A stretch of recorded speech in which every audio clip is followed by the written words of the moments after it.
En la línea telefónica se encuentra el doctor Carlos Matute. Él es autor del libro Las crisis de la seguridad social no superadas. Él es investigador del Instituto Mexicano de Estudios Estratégicos en Seguridad y Defensa Nacionales y profesor de la Universidad Panamericana. Doctor, qué gusto saludarte. ¿Cómo te encuentras? Muy buenas tardes. Muy bien, gracias Jaime, gracias a ti y a tu auditorio por esta oportunidad de platicar con ustedes. A ver, todavía no conocemos la propuesta.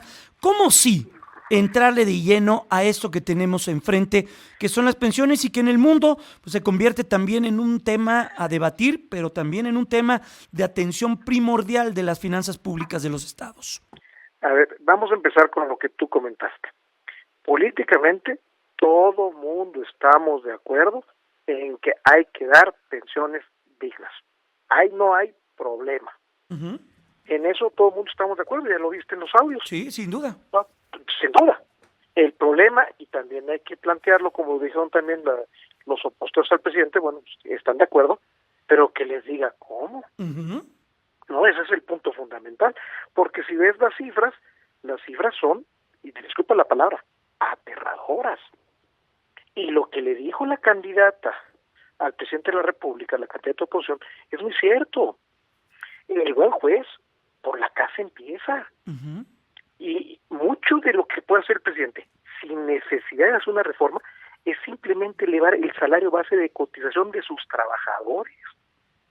Okay. Porque ahorita el gobierno federal le paga un salario de 1 y les paga 10, es decir, salario base de $1 y les paga 100 de compensación garantizada. Esa compensación garantizada no paga seguridad social, por lo tanto se les pensiona sobre 1, no sobre 10.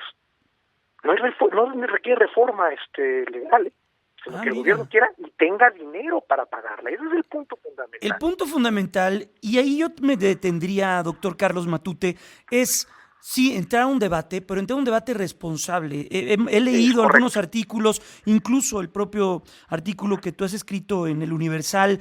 Tomar una mala decisión puede poner en entredicho las propias finanzas del país por el tamaño que significan las pensiones, doctor. A ver, mira, vamos al segundo elemento de lo que dijo el presidente, de la candidata, respecto a, oye, a los que tienes en honorarios, pues ponlos en salario y págales la seguridad social, ¿no? Uh-huh. Ese es el segundo elemento. Y ahora vamos a lo que tú dijiste.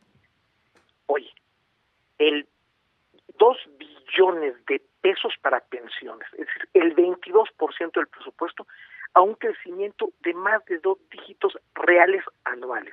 En 6 años, el 50% del presupuesto se verá pago de pensiones como está actualmente. Si eso no es un problema financiero que no hemos querido ver en años, no es un problema del presidente de la República, ha sido un problema de años.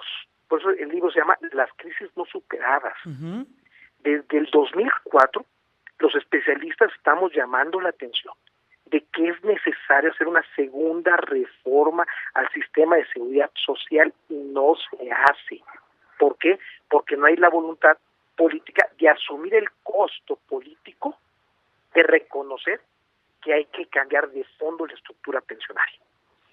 Eso es lo que... Y en ese sentido, ¿cómo cómo podemos separar esta discusión, doctor Carlos? Todo lo que ocurre en la iniciativa privada y cómo se debe asumir esto, pero también cómo se debe asumir desde los órganos del Estado, IMSS, CFE, Pemex, las universidades estatales, qué hacer también con otros rubros del Estado, cómo atender, por ejemplo, el tema de los maestros, que es tan sensible, cómo permear esta discusión en todos esos estratos. Bueno, primero lo que tú dijiste, hay que ser responsables. Esto no es un tema que se va a resolver en 2 meses, 3 meses en una campaña electoral.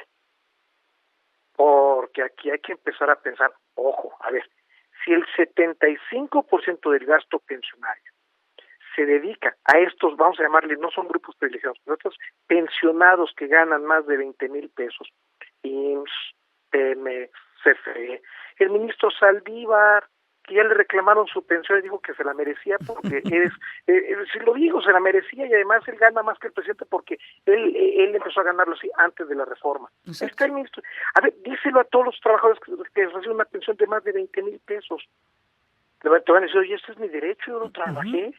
Y esos trabajadores cobran el 75% del total de las pensiones que se pagan en el país. Y fíjate, el 10% de las personas, de los pensionados más pobres, solamente cobran el 4% del total de esos 2 billones de pesos. Hay una inequidad e injusticia en el sistema pensionario que no se puede resolver en una campaña electoral. Y también el tema de la economía informal. La informalidad que tiene este país que atraviesa también es un tema en el que no se detiene ni político ni otro análisis. A ver, ahí tienes el dato que dio la candidata de la oposición. No es informalidad no dar de alta a un trabajador, tenerlo por honorarios. Uh-huh. Si el mismo gobierno está en esa circunstancia y dijo que lo iba a quitar con la previsión de la subrogación, y el gobierno es el primer subcontratante, no subrogación, el primer subcontratante, que no está prohibida por los privados. A los privados se los niega, y él lo hace. Si tú eres un patrón que cotiza al IMSS y a ti se te ocurre dividir el salario en 2 para que en una parte no pagues seguridad social y en otra parte sí, es delito. Y eso, en cambio, en la ley del ISSSTE es lo que está normado. Un salario básico es lo que paga seguridad social y la compensación garantizada no paga seguridad social. Por eso el trabajador, los profesores, los médicos no se quieren jubilar. Entiendo. De ganar 20,000 pesos se van a ganar 5,000 pesos. Uh-huh. Ese es el diferencial. Y dices, bueno, vamos a corregir. Eleva las cotizaciones. Uh-huh. Y la pregunta, ¿tienes dinero o te lo estás gastando en otra cosa? Que también es lo que debemos de detenernos. Doctor Carlos Matute, ¿nos permite regresar con usted una vez que conozcamos ya la propuesta, que tengamos a la mano todos los elementos que van a estar sobre la mesa para la discusión, para posteriormente entrar de lleno en un análisis de lo que va a suceder y cuáles serían estas ideas de poder modificar un sistema de pensiones? Sí, por supuesto, pero antes de concluir me gustaría dar un dato rápidamente. Sí. Un sistema de pensiones afecta a los jóvenes, si se cambia. Claro. Hay que pensar en los jóvenes antes de tocar el sistema de pensiones. Perfecto. Pues, doctor Carlos Matute, autor del libro Las crisis de la seguridad social no superadas, gracias, siempre un privilegio poder platicar con usted. Cuídese. Gracias a ti y a tu pronto. auditorio. Gracias.